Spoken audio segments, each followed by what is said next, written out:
I knew something was off the second Madison Blake snatched the plate from my hands like I was invisible.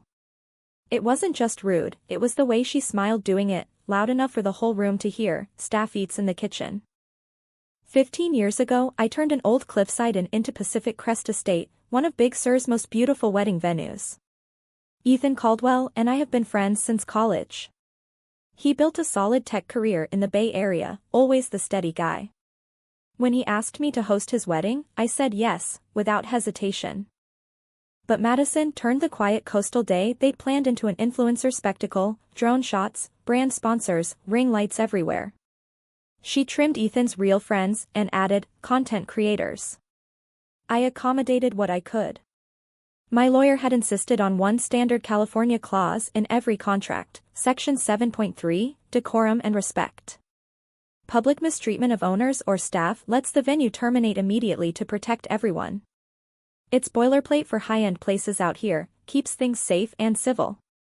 That night I finally sat at a quiet side table with a plate of fresh sea bass. I'd been on my feet making sure the night ran perfectly. Madison marched over in her designer heels, grabbed my plate with that same bright smile, and announced it again for the cameras. The room froze. I folded my napkin, stood up, and walked out without a word. Back in my office I opened the contract, documented the footage, and notified the team. Music faded. Lights softened to house level.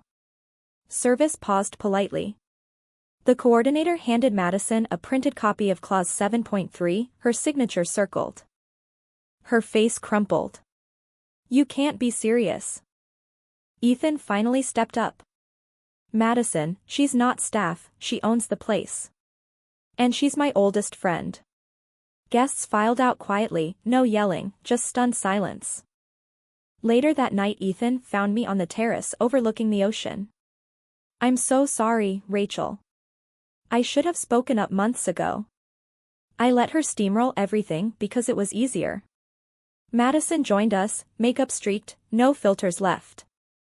I was so busy chasing perfect that I forgot how to be kind. I'm truly embarrassed. We sat together under the stars and talked for hours about pressure, insecurity, and what real respect looks like. I didn't gloat. I just reminded them that the grandest wedding means nothing without basic human decency. A month later they held a small, heartfelt ceremony here with only their closest people, no cameras, no show. Madison hugged me afterward and whispered, "Thank you for the wake-up call." The lesson stayed with all of us, respect isn't optional, no matter how important you think you are. You never know whose plate you're grabbing, or whose quiet strength you're testing. In the end, kindness and clear boundaries build something far more lasting than any viral moment.